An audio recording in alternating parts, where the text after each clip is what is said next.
What's going on, everybody? Welcome back to My Social Life. This is the podcast where you can hear the real stories behind the people on social media. I'm your host, Jacob Kelly. And before we jump into today's conversation with Swish Goswami, there's a couple things that we need to go over first.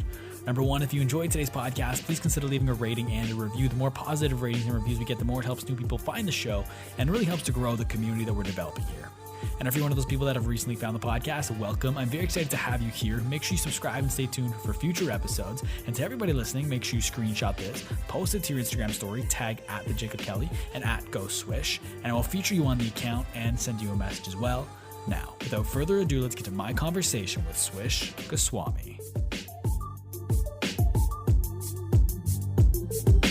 What's going on, everybody? Welcome back to My Social Life. This is the podcast where you can hear the real stories behind the people on social media. I'm your host, Jacob Kelly, and today we're joined by Manu Swish Goswami.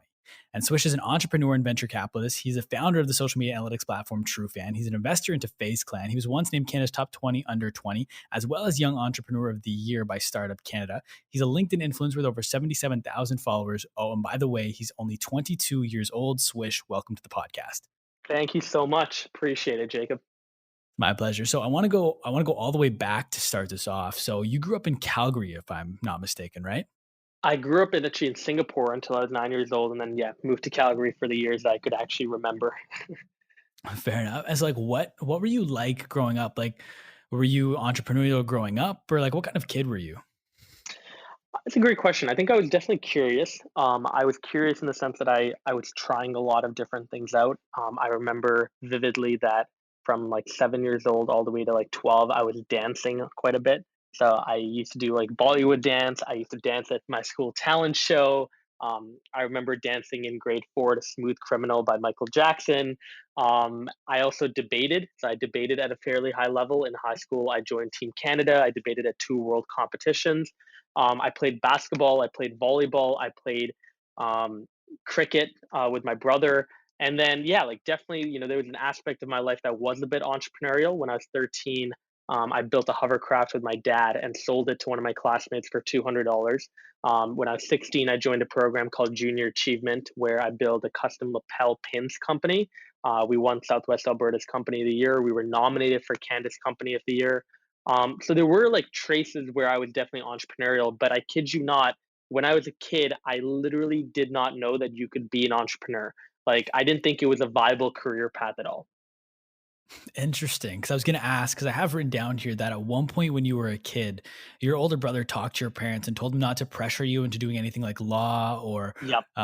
engineering because he could tell that like business or something like that was going to be the path for you. So like, how did him having that conversation with your parents kind of help shape you as a kid growing up?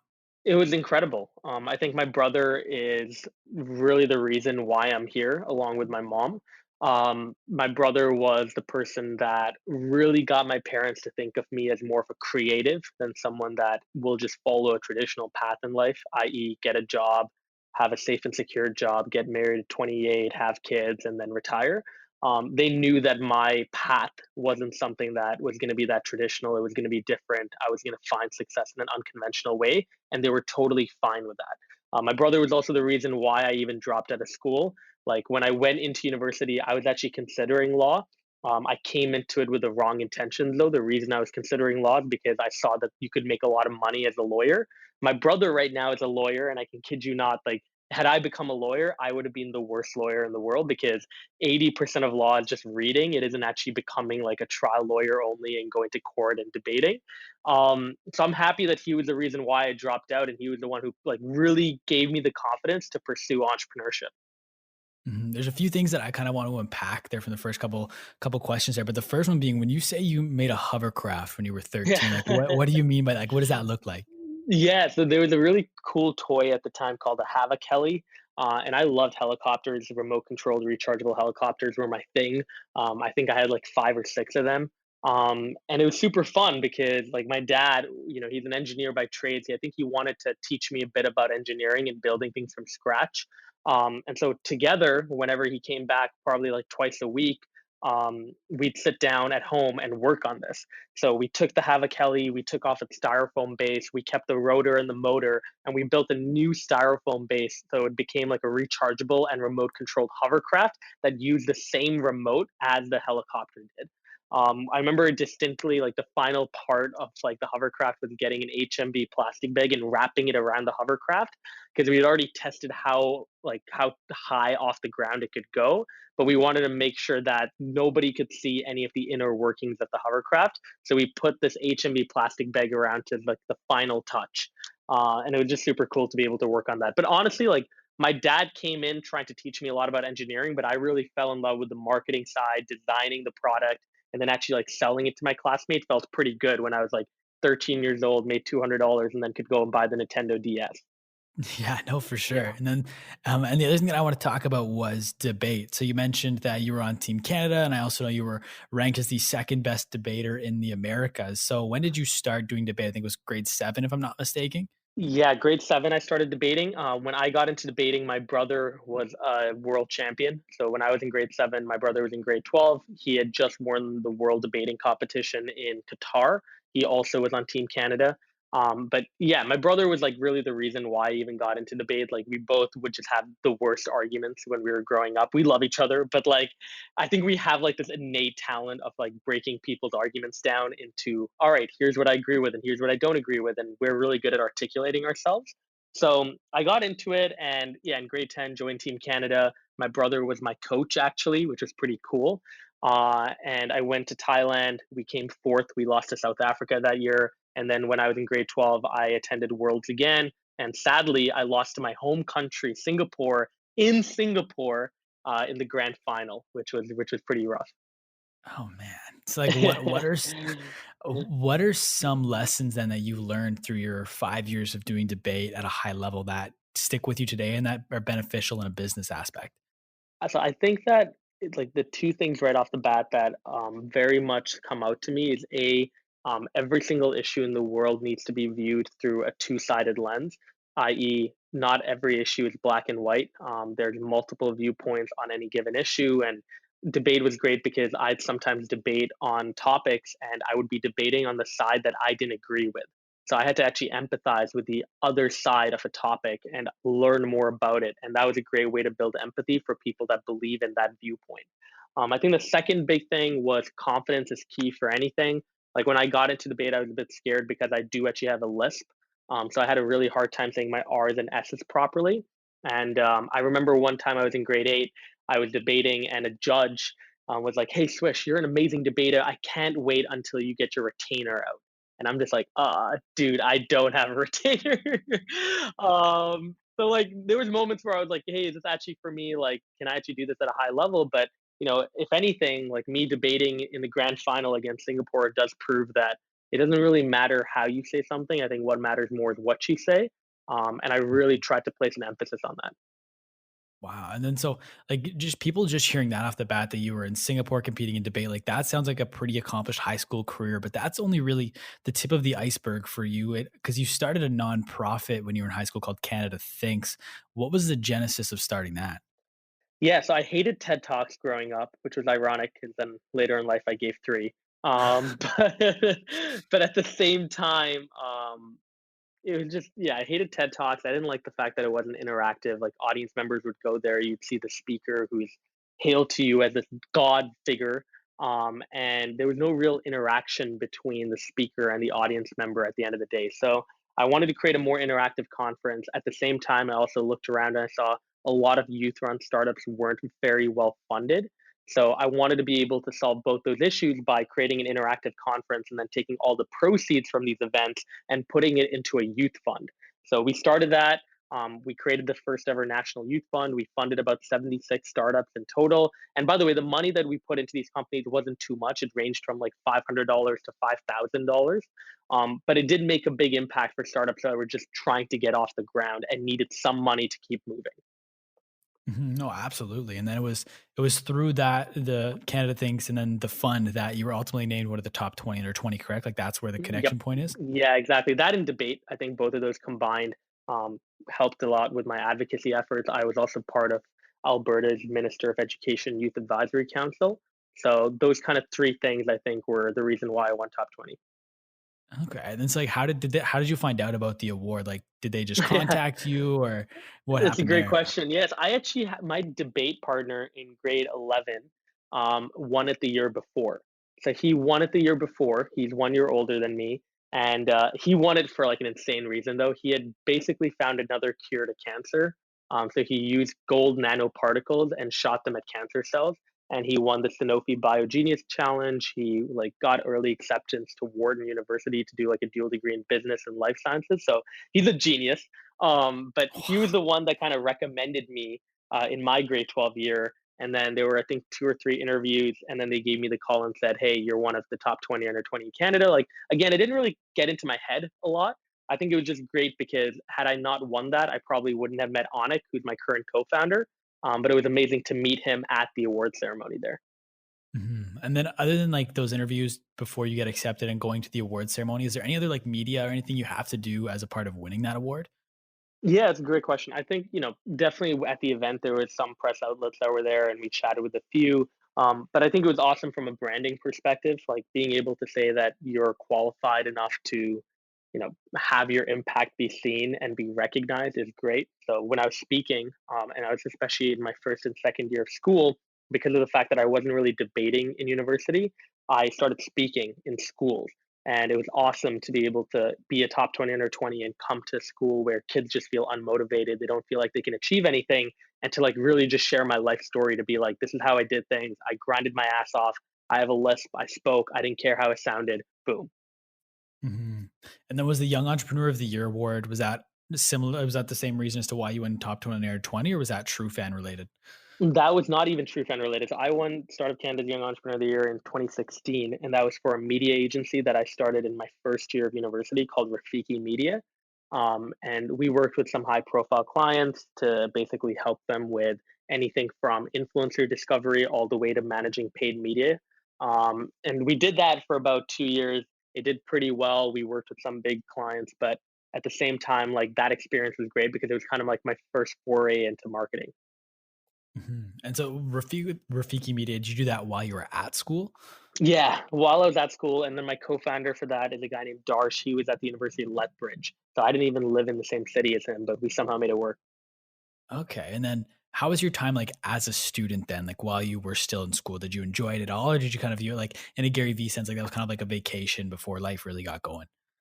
I think I liked school. I met some of my best friends in school. I definitely wasn't the most engaged student just because I knew I had aspirations outside of school. And around like the end of first year, especially second year, I knew that I wanted to start something and blow it up.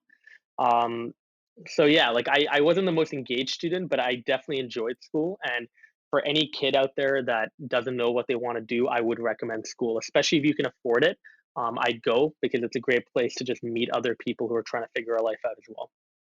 Interesting. I was actually going to ask you kind of what your feeling was towards post secondary now because you dropped out. But ultimately, like, what was the reason? I know you said you wanted to start something bigger. So was it Rafiki Media just going so well that was ultimately why you decided to drop out, or what was the ultimate like reason that put things over the top for you to stop going to school? Yeah, over the top, honestly, is, after second year, I'd only, by the way, gone to like five classes in my second year of university, and I think four of those were like during the first week of second year. So I wasn't like the most engaged in school. I was building a wearables company on the side. It had done pretty well. I was able to go to New York and license the product out to a bigger company there, and I got a job at a VC for the summer.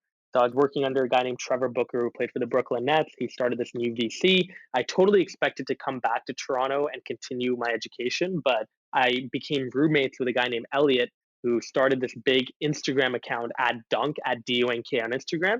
And he grew it to about 2.3 million followers, wanted me to come on board as the business head of the company to spearhead fundraising and business development. And I did just that. So after the internship for the summer at the VC, I went full time into Dunk, lived in New York, and decided to drop out. And so how did you originally meet Elliot?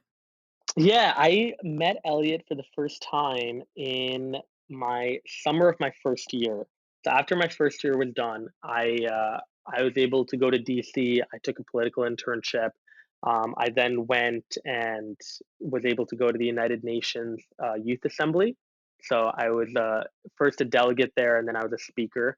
And at the United Nations Youth Assembly, I got an email back from a guy who I really looked up to, GaryVee, being like, "Hey, really like your profile. Would love for you to come in and meet me for 15 minutes." So I came to his office. I literally like sat down with him for 15 minutes, and I noticed when I was leaving that there was this kid, literally a kid who was like kind of my age, working for him, and that was Elliot. So that was actually the first time we met. And then a year later, when I came to New York, I reconnected with him, and we were like, "Why don't we just live together?" And then like with that Gary V interaction, I know they recorded the whole thing. I went back and watched it. Do you ever go back and watch that like, or is that something you lived it and you don't need to watch it again?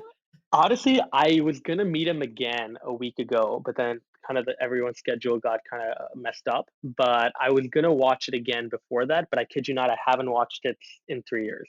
I remember That like right after I did it, maybe the week after I rewatched it, but it's been a couple of years since I watched that. So yeah. No, that's perfect though, because I was gonna ask now, looking back at it 3 years ago, what sticks with you? Like, what's the biggest takeaway from that very brief encounter you had with him today in 2020? Yeah, I wrote him a thank you note actually a few days ago, and I think the biggest takeaway from it is um, there's really so much you can do in business that goes beyond just building a company and building a team. Like, I think Gary is the perfect person that has built a quote multi hyphenate career, and I love that. So he's not just a businessman; he's a speaker, he's an author, he's an investor, he's a personality. Like, I liked all of that because it attracted me to being able to do more with my life. And if I have a platform that I can speak out on issues I care a lot about, which is what he does, that's the most fulfilling part of my job. Um, so yeah, that's the biggest takeaway. I thanked him actually because before that time, I hadn't really ever met an idol that I looked up to greatly, um, and it was just amazing to be able to like know that hey, this person is someone I idolize. They were willing to take 15 minutes out for me just to give me some advice, and I thanked him because I'm like, look at what that's done for me in the last 3 years when it comes to building on my personal brand, building Trufan out, writing a book, investing. Like it's just changed my life dramatically. And for anybody that doesn't know, can you explain like exactly what TrueFan is and how the platform works? Yeah, so Trufan was a company I started 2 years ago with a guy named Aanikh Kler, who I met at Top 20 Under 20. And we initially created a product to help brands reward their top fans. Where I think we've gone now is we're the leading audience analytics platform that helps brands engage with their grassroots communities. So those grassroots communities are made up of not just super fans, but they're made up of micro influencers that tend to have anywhere between 20,000 to 200,000 followers and are really aligned with you. So we help you connect to them directly. And on top of that, recently, we acquired a platform called Social Rank that is the best segmentation tool in the world. So you can come on and you can segment your entire follower list into audiences that you want to target and engage with.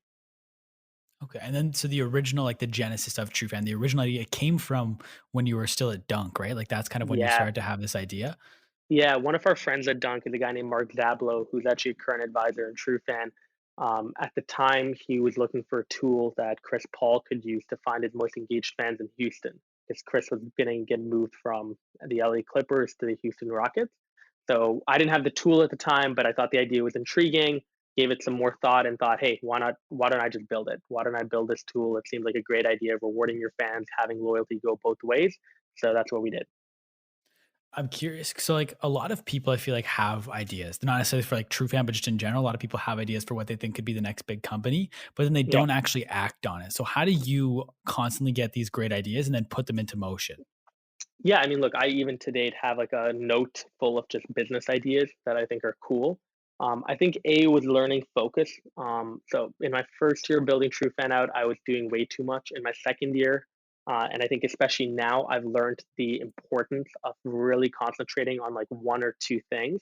Obviously, there's a lot going on right now in my life, but there really is only one or two things that I'm like day to day very focused on. And that's TrueFan right now and speaking because speaking is really helpful for bringing in attention and leads to TrueFan. So yeah, like I think both Anik and I have gone with the flow when it comes to figuring out what TrueFan even is. Like initially, we had an idea to just create a simple app that people could come on and they could find who their top fans were. But like where it's gone now is something we never would have dreamt. But it was just about like keep on going, keep iterating, keep figuring out what your customers want, what they're willing to pay for, and go through that direction. And how important is it? Like, I know obviously like it's a pretty obvious question, but I feel like for some people, iterating and even like pivoting the original idea might be a difficult thing because they can become so attached to that original idea. So how Yeah. important is it for you to kind of let go to that original idea and always be willing to change things up? Yeah, it's a great question. I mean, look, I can't speak to pivoting because I genuinely don't think we've pivoted. I think if anything, our ideas evolved. Because there is an aspect still of rewarding your top fans with what we do, but it's become one use case where there's now many use cases where our clients come on not just for surprising and delighting their fans, but they come on for micro influencer identification. They come onto the platform to make business decisions, like being able to figure out brand overlap and brand affinities. And they also come on for being able to set up local events, right? So there's so many use cases that I don't see it more as a pivot. I see it more as our idea has evolved. But I definitely think it's important to like not be attached to an idea right off the bat. You obviously want to believe in a larger vision for where you want to take something and you want to have conviction. But at the end of the day, your idea is only as good as the thing and the problem that it solves. So if a customer says they don't want to buy it, your idea sucks. If a customer says they do want to buy it, then you have great validation right there. And I wanted to ask, you mentioned him a couple times now. I did want to ask you about Onyx. So like, why did you like, cause so you had the idea and then you reached out to him to be your co-founder. Why was it important for you to go out and find a co-founder instead of doing the idea by yourself? Yes, I'm not a technical person. I definitely have become more technical ever since I've worked on Trufan because Aanikh has taught me, and I like just putting myself deep into not just the marketing and sales end, but also the product end. But I needed a technical co-founder because I wanted to be able to have an MVP of the product out quickly, and I wanted to be able to have someone on my team who could work with developers, speak their language, and help get things like going really quickly.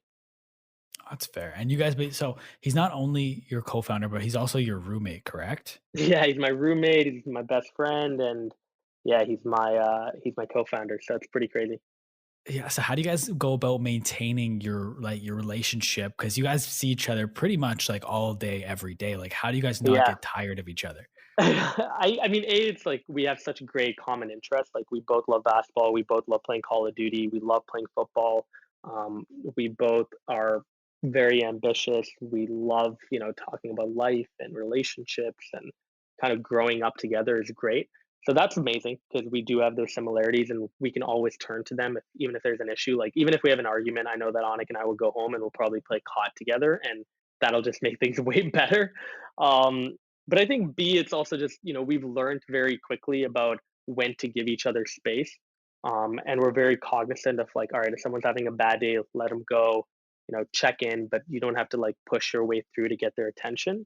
And we also have a really good rule that if something does come up that bothers us about the other person, we tell each other right away. So we don't let that resentment ferment in our head and grow over time.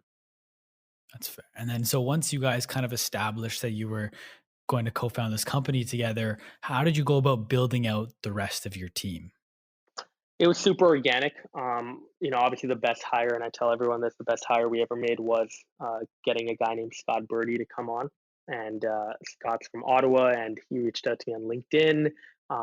He was hosting a LinkedIn meetup in Ottawa. I met him for the first time there, and I remember a week later I was driving in Toronto, and he called me and said, "Hey man, like, look, I'll make Trufan my life's work. Let's do this."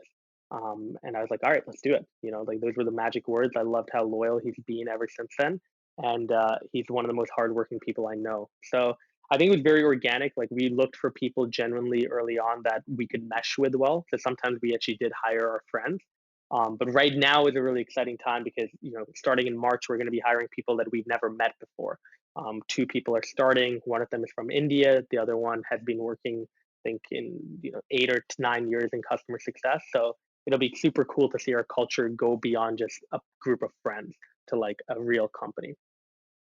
And I was going to ask you, like, what's your philosophy then when it comes to hiring, especially in this case now? Like you said, it's the first case of hiring people you never knew before.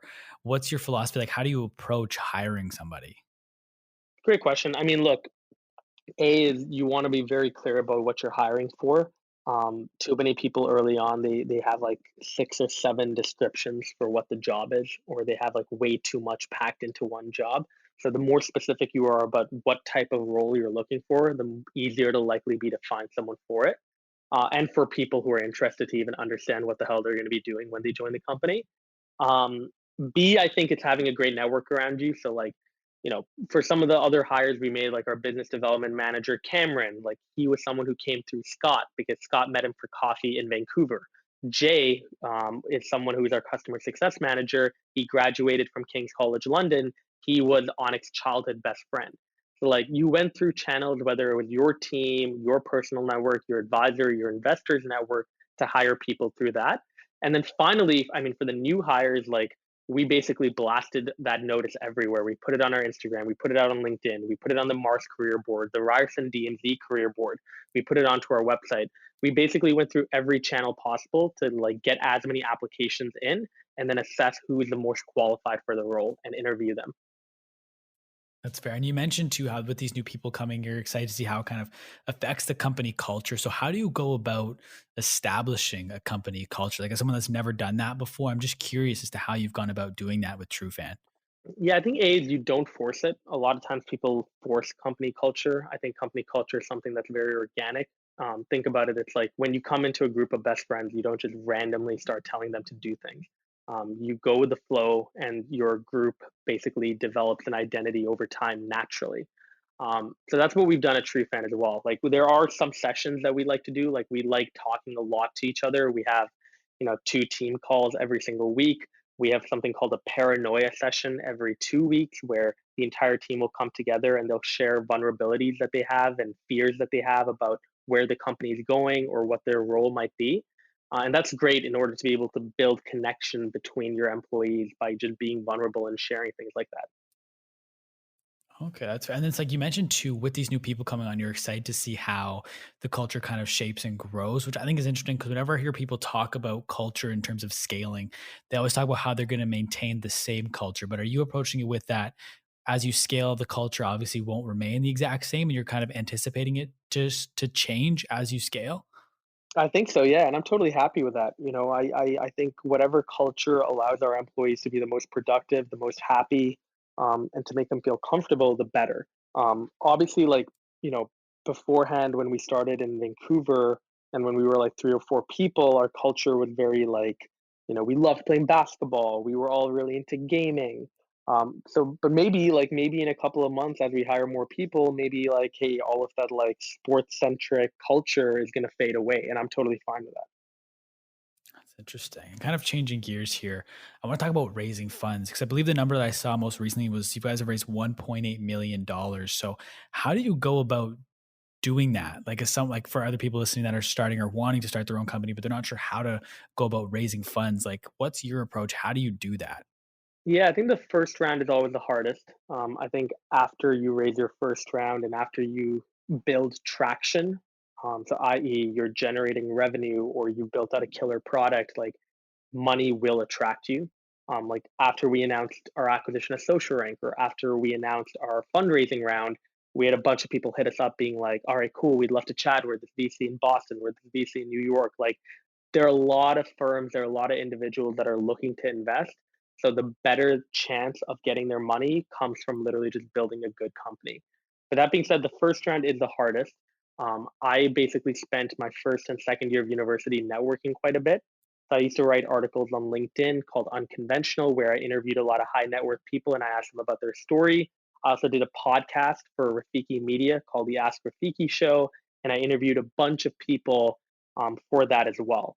So I think my best advice to any sort of person looking to fundraise is network your ass off. And the best way to network is by providing value up front. And one of the ways to do that in a very easy way is to be able to write an article about someone and then share it and build a foundation off your relationship off providing value. Couldn't agree more. Like that's what I always tell people when it comes to the podcast. Like I would be happy and perfectly content if my episodes got zero downloads just because of the Yeah, relationships I've been able to build by doing it. exactly. That you nailed it.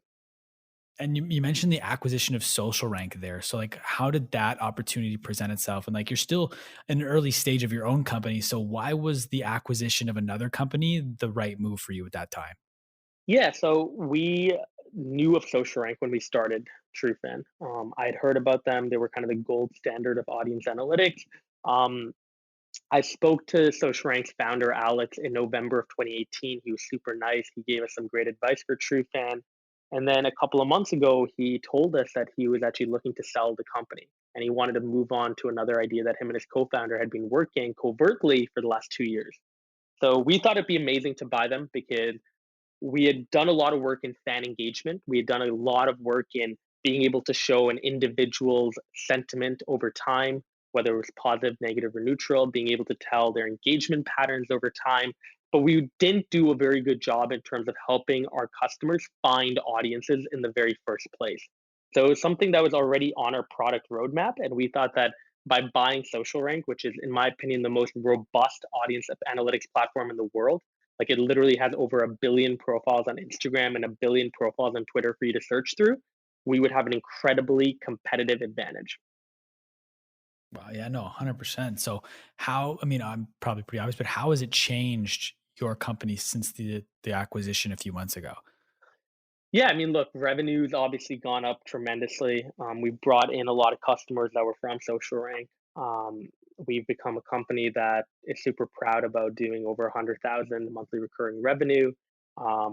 We have a very robust platform now that all our customers really like. Our customer list is made up not just of small companies, but they're made up of some of the biggest companies in the world, like Samsung, United Talent Agency, Netflix, Uber Eats, the NBA, the NFL, Puma, Bleacher Report, all that. So it's just been great, I think, for putting us on the map.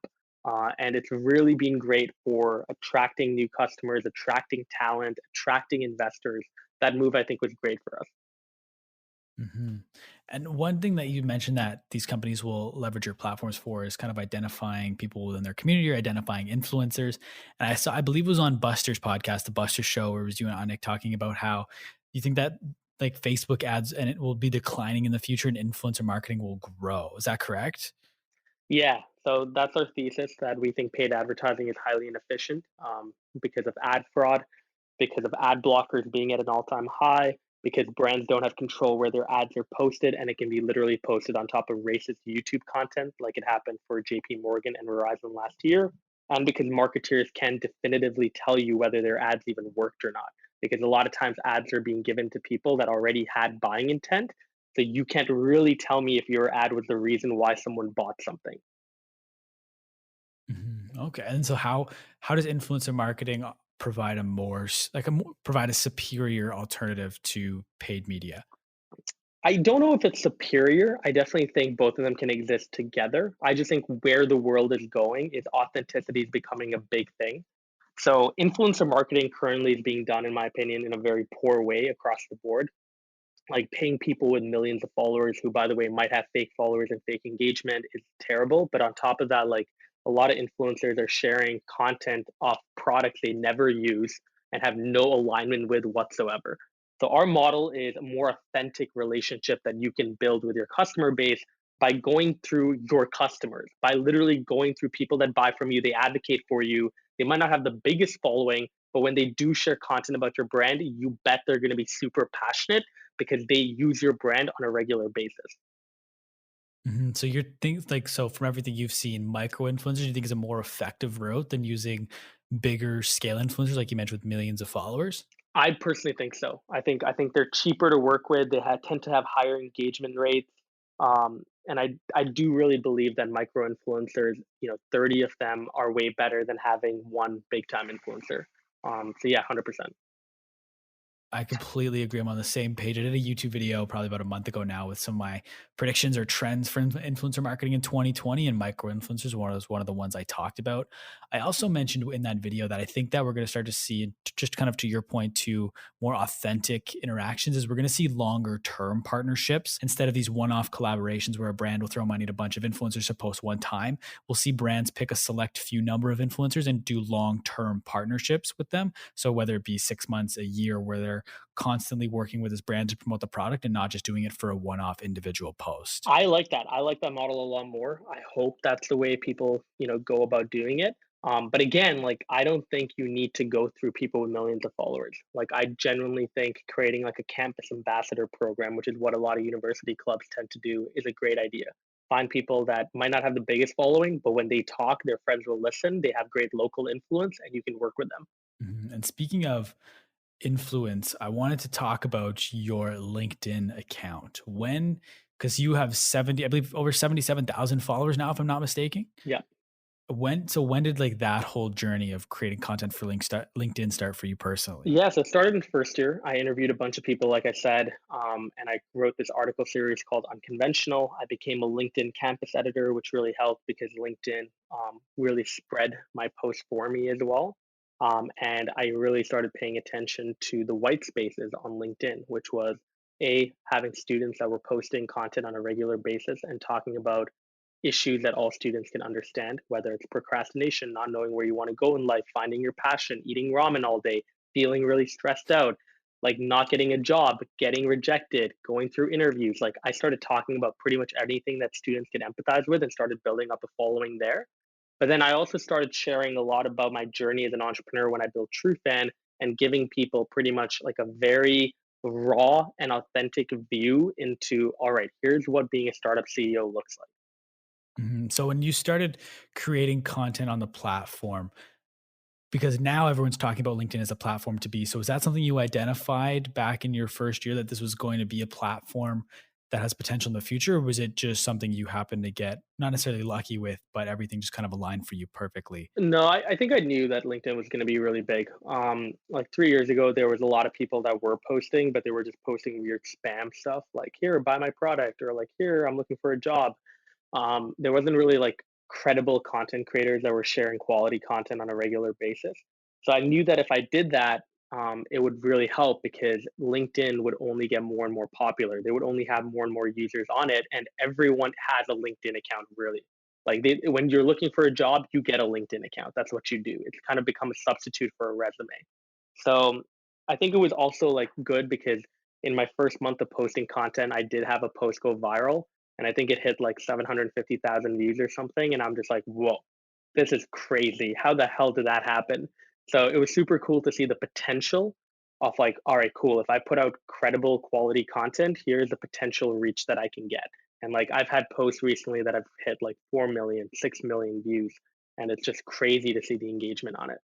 And I think like all time now, you're at over 100 million views on LinkedIn. Do you ever take time to reflect that content that you put out into the world has been seen over 100 million times? Honestly, a little bit. It's like a pinch me moment, but it's super cool because even when I'm in Toronto, most of my following actually tends to be from the city. So when I'm going outside, whether it's I'm at a meeting or I'm at a conference, it's really cool when people come up and they say, "Hey, look, like I read your LinkedIn content. I know exactly what you do." Blah blah blah blah blah. So that was great. And then especially when I was even hosting the LinkedIn meetups, I had people that came out and were like, "Hey, you were the reason why I started posting on LinkedIn. And I really appreciate it. Blank blank blank happened in my life." And those moments just feel amazing too, because it kind of shows that you're having an impact through your words.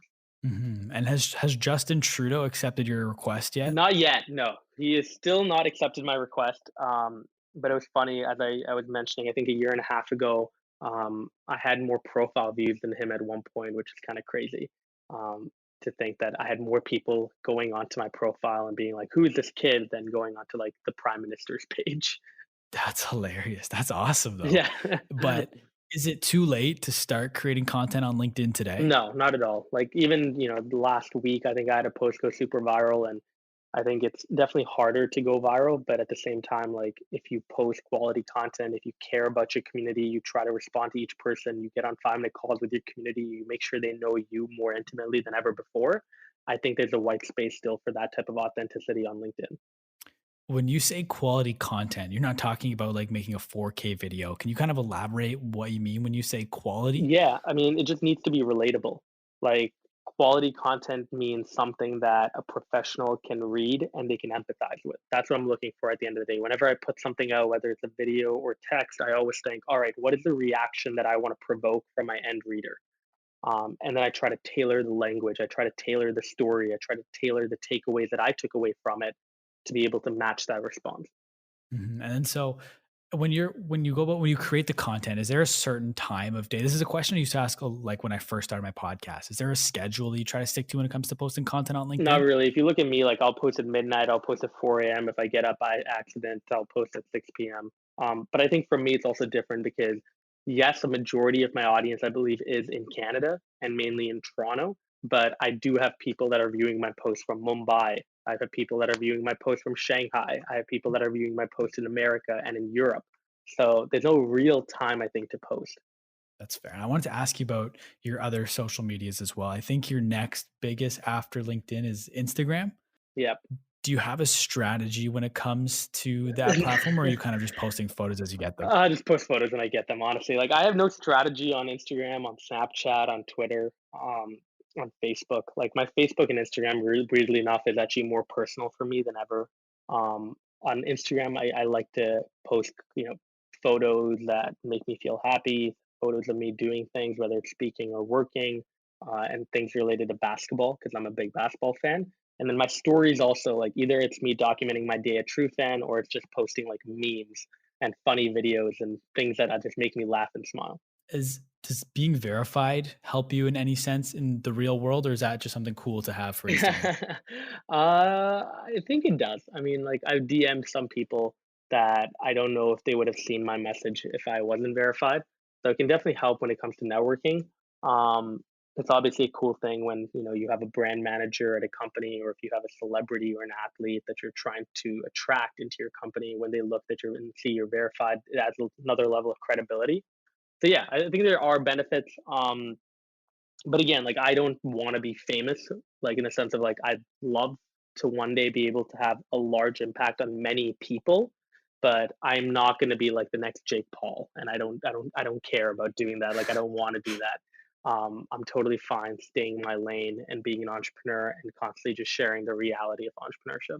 That's fair. But is there ever a chance? I know you don't want to you don't want to do it for fame, but is there ever a chance we see you get on TikTok? So it's actually funny because I won't tell you the handle because it's super cringy, but, when TikTok was Musically 3 or 4 years ago, I was super bored in my first year, and my best friend Quinn and I just started sharing a lot of videos on Musically, and I think that if you go on TikTok and you use that same username, you can find the old Musically videos we made, and it's so cringy.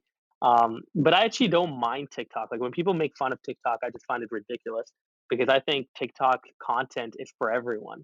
Like, if you were 45, I think you can find content that's relatable. If you're a basketball fan, you can come on and find content that's relatable. It's not just 12-year-old kids making dumb videos. It's actually, like, pretty awesome for every age group. No, 100%. And the algorithm with TikTok is almost too good because it's almost too addicting. But Yeah.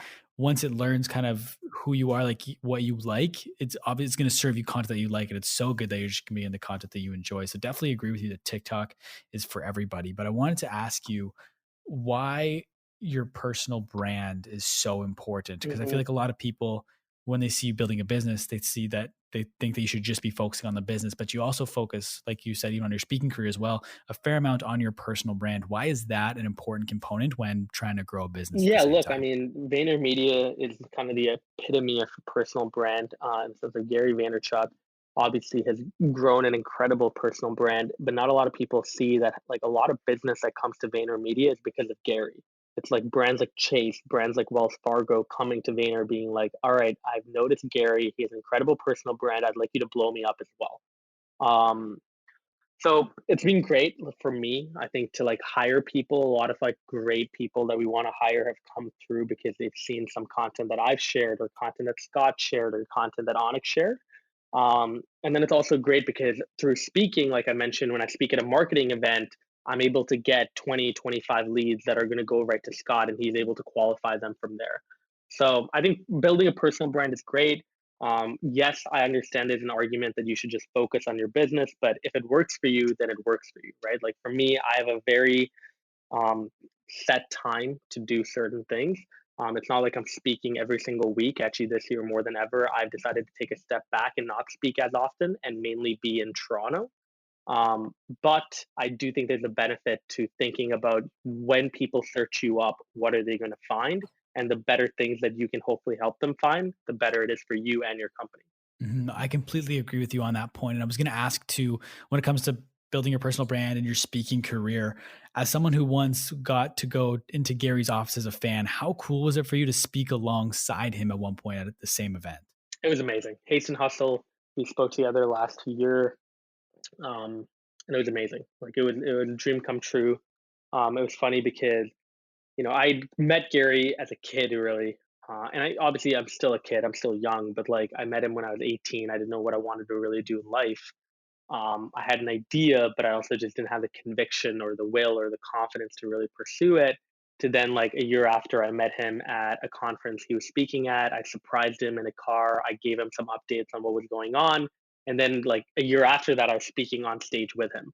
So, like, it was pretty cool how, like, in the span of like 2 years, you can go from being a kid that's just lost to somebody that is more focused than ever. And I was curious too. So after people hearing that, you've spoken alongside Gary Vee, you've done all these impressive things. And as I mentioned in the intro, you're 22. Do you ever have to deal with ageism or anything like that? Not really. I mean, I bet there are people out there that are like, okay, well, who the hell is this kid? Why does he keep sharing shit on LinkedIn? Like, this is so annoying. Someone get him away from me, whatever. But I don't really care. Like, I think there's far too many adults that don't care about my age that I like to be with than people that do. So I just focus on the people that don't look at my age and think about me as, only indicative of my age. Like I definitely am not the most wise person because wisdom comes with age, but knowledge does not. I like that. I've never heard it framed like that before. I really like that. But I was going to ask too. I think it was on your website that you were a consultant for Google at one point. Is that true? Yeah, Google, American Express, and Western Union. I was actually helping on LinkedIn strategy for all of them. So either coming in and speaking at their office to their sales team, or for Western Union, for example, I did like a 6 month training campaign with them where I helped their executives with their LinkedIn profiles, helped them with their LinkedIn summaries and their content strategy. Oh, that's so cool. I was also like one other thing I want to ask in terms of business sense. When did you invest in Phase Clan and why did you invest in Phase Clan? Yeah, so FaZe is the world's most popular esports organization. My co-founder and I are obviously gamers. We love esports. We love watching gamers play, and we're very competitive. But obviously, we're not that good that we could ever make it a career. But I do believe in the space quite a bit, and I've learned so much about the space actually through my co-founder Aanikh, who knows way more about esports than I do. And it's a round 13, the VC that came on board our last round. Um, Basically was looking at FaZe Clan as a potential investment opportunity. They brought Onik and I in to help them learn about esports. They decided to pass on the opportunity, but one of the partners there asked us if we wanted to put money in. And so we sent our profiles forward. The president, who's Greg, he's the president of FaZe. He looked at our profiles, he liked us, and he was like, "All right, cool. You guys can write a small check in, and that's great." So from a credibility standpoint, I think it's amazing because Onik and I, again, like when we talk about esports, so many people talk about it because it is a popular topic now. For us to be able to say, "Hey, look, we actually invested in Face Clan," is a big bump when it comes to our credibility. So was that technically like your first investment? Yeah, my first personal investment, and then ever since then, I've invested in four other companies personally. But obviously, like in the past, whether it's through the National Youth Fund or JB Fitzgerald Venture Capital, I have invested in companies through those arms. And so do you have any responsibilities as an investor? Like what does that look like? Honestly, not too much. Like I try to invest in companies that are pretty self-serving. So like hopefully I don't have to come in and do a lot of legwork. But I think it's just being resourceful. Like anytime that I think there might be a good connection that I can set up, I do it. Anytime that I think of a really cool idea for one of the companies that I invested in to be able to use, I call the CEO, I call the founder, I get on a quick chat and tell them. So I think it's just always being resourceful, like just always be there. I'm always one email away. I always get back to people that I invest in very quickly. So that's the only thing that I really need to do on a day-to-day basis. That's fair. And we've talked about a wide range of things. We've talked about Trufan, we've talked about your LinkedIn, we've talked about your speaking, we've talked about your investment stuff.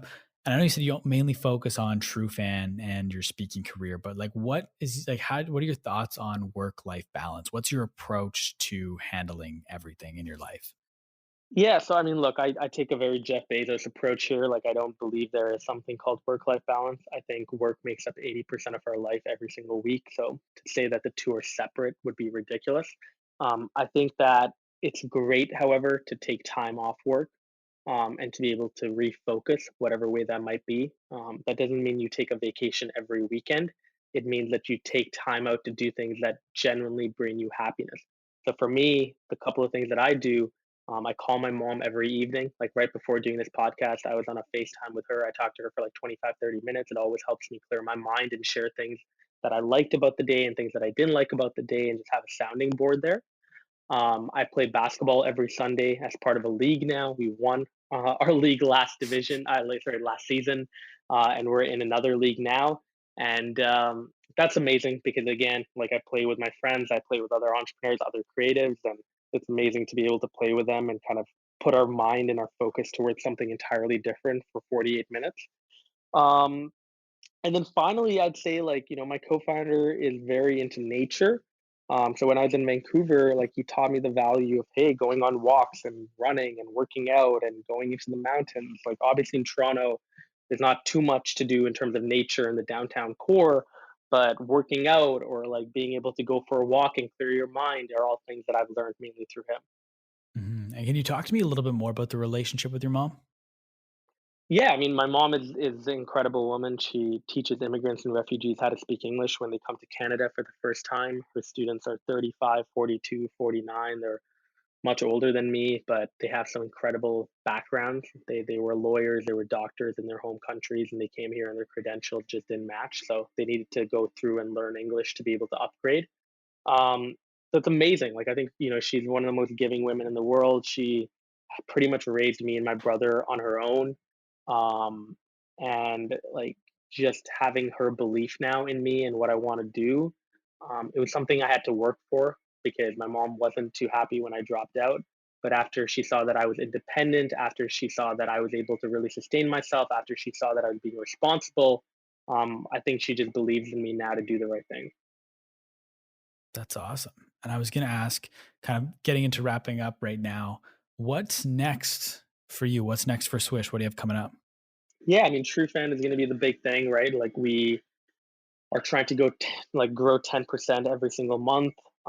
We have an integration that we're going to be announcing with a big platform next week. We have a show that we've been co-producing that hopefully will get sold in the next few months. And I'm excited to tell the world about that show. We might be raising another big round. We're looking to do some really big things with two really big companies in Canada that hopefully will come in to our cap table. And then, yeah, for me, like speaking, obviously, the personal branding side of the book coming out later this year will all kind of take over in the second half of 2020. But in the long term, like, I don't have a real plan in the sense of, like, I don't have a plan of like when I'm 25, I want to do this. But I definitely want to get into the entertainment industry at some point in my life. I'd love to direct or write a movie. And the long term goal for me has always been politics. So eventually, whether I'm 35 or 42 or 50, I do want to run for office at some point in my life. That's awesome. I mean, I can't imagine you won't have success in those industries just based on your success so far. I can imagine you're going to get into the entertainment industry and ultimately politics, and you're going to do a fantastic job. But Thank you. before, Thank you. oh, no, no worries. But before we wrap up, I ask everyone the same standard set of questions. You can answer them as fast as you want or as quick as you want to. I used to call it rapid fire, but I found people struggled being rapid fire with these questions. But the first one, Don't worry, buddy. the f- I'm very good at rapid fire. Hit me. Perfect. The first one being you're going to dinner, you can take 3 people. It can be anybody dead or alive. Who do you take to dinner? Kobe Bryant, Elon Musk, and Barack Obama. What is some of the best advice you've ever gotten? Don't sweat the small stuff. That's what my brother told me when I was 18.